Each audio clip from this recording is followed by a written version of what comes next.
موت کے وقت ایک بات انسان کی اللہ تعالیٰ کو بہت پسند ہے۔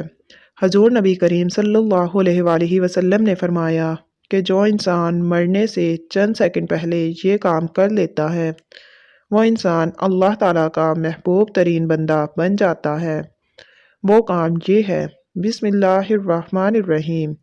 سیدنا عمر بن حمق خزاعی رضی اللہ تعالیٰ عنہ سے روایت ہے کہ رسول اللہ صلی اللہ علیہ وآلہ وسلم نے فرمایا، جب اللہ تعالیٰ اپنے بندے کے ساتھ بھلائی کا ارادہ فرماتا ہے تو اسے لوگوں میں نیک شہرت بنا دیتا ہے۔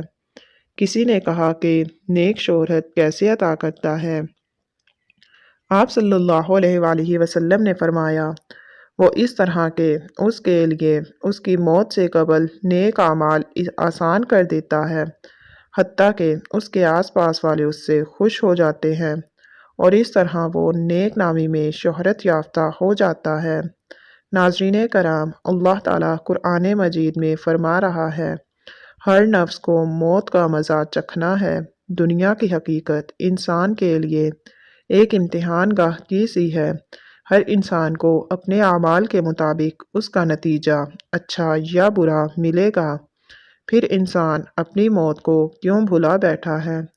دنیا کے عیش و عشرت میں اتنا مشغول ہو گیا کہ اس کو موت کی ذرا بھی فکر ہی نہیں رہی۔ یاد رکھیں، موت کا کوئی وقت مقرر نہیں ہے، وہ کبھی بھی کہیں بھی آ سکتی ہے۔ حضرت عثمان غنی رضی اللہ تعالیٰ عنہ کا شمار عشرہ مبشرہ میں ہوتا ہے جن کو جنت کی خوشخبری دنیا میں سنا دی گئی ہے۔ آپ رضی اللہ تعالیٰ عنہ کا یہ حال ہے کہ عذاب قبر کے خوف سے اس قدر روتے کہ داڑھی تر ہو جاتی تھی۔ جب بھی کوئی گناہ یا کسی بندہ خدا کو تکلیف ہم پہنچا رہے ہوتے ہیں تو تین باتوں کو ذہن نشین کر لینا چاہیے کہ اللہ دیکھ رہا ہے، فرشتے لکھ رہے ہیں اور موت آنی ہے۔ اس لیے ہمیں چاہیے کہ ہم جتنا ہو سکے اللہ کی عبادت، نماز اور قرآن پڑھیں، اچھے اعمال، اللہ کے بندوں کے ساتھ اچھا سلوک اور صلہ رحمی کا معاملہ کرتے ہیں۔ تو ناظرین کرام، اللہ پاک ہم سب کو آخرت میں کامیابی سے نوازے گا اور ہماری قبر کشادہ اور روشن کر دی جائے گی۔ منکر نکیر کے سوالات ہمارے لیے آسان کر دیے جائیں گے۔ اگر اس کے برعکس اعمال برے ہوئے تو قبر انسان پر تنگ کر دی جائے گی جس میں اندھیرا اور گھٹن ہوگی۔ دوزخ کی طرف سے ایک دروازہ کھول دیا جائے گا جس سے دوزخ کا منظر نظر آئے گا، جہنم کا لباس اسے پہنایا جائے گا، قبر اس کے لیے دوزخ کا گڑھا بن جائے گی اور قیامت تک کا عرصہ اس پہ طویل بنتا چلا جائے گا۔ مرنے سے پہلے انسان کی دو بات اللہ تعالیٰ کو بہت ہی زیادہ پسند ہے۔ نمبر 1، مرنے سے پہلے اپنے گناہوں پر شرمندہ ہونا، یعنی اللہ کی بارگاہ میں اپنے گناہوں پر شرمندہ ہونا، اپنے کرتوتوں پر شرمسار ہونا، اللہ کی نافرمانی پر شرمندہ ہونا، خود کو خطا کار سمجھنا اور اس بات کا اقرار کر لینا کہ میں گناہ گار ہوں، بدکار ہوں۔ نمبر 2، مرنے سے پہلے اللہ کی بارگاہ میں اپنے تمام گناہوں سے سچی توبہ کر لینا۔ یہ دو کام ایسے ہیں جو اللہ کی بارگاہ میں بہت پسندیدہ ہیں۔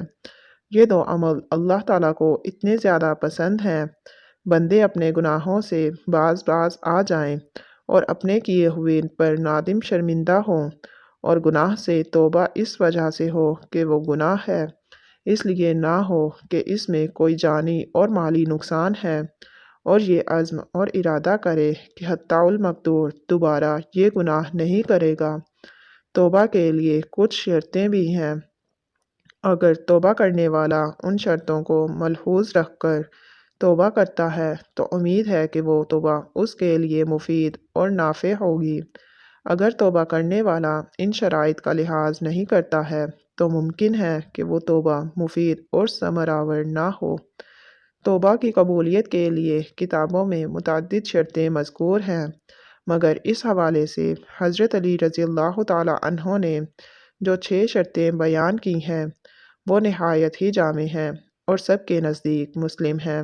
وہ شرطیں یہ ہیں: نمبر 1، اپنے گزشتہ برے عمل پر ندامت۔ نمبر 2، جو فرائض و واجبات اللہ تعالیٰ کے چھوٹے ہیں ان کی قضا۔ کسی کا مال و غیر ظلم لیا تھا تو اس کی واپسی۔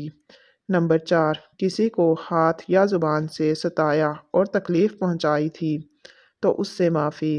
نمبر 5، آئندہ اس گناہ کے پاس نہ جانے کی پختہ عزم اور ارادہ۔ اور نمبر 6، جس طرح اس نے اپنے نفس کو اللہ کی نافرمانی کرتے ہوئے دیکھا ہے اب وہ اطاعت کرتے ہوئے دیکھ لے اور توبہ اس طرح کرے کہ اے میرے معبود، تیرا گناہ گار بندہ اپنے گناہوں کا اقرار کرتے ہوئے تیرے پاس آیا ہے اور تجھے پکار رہا ہے۔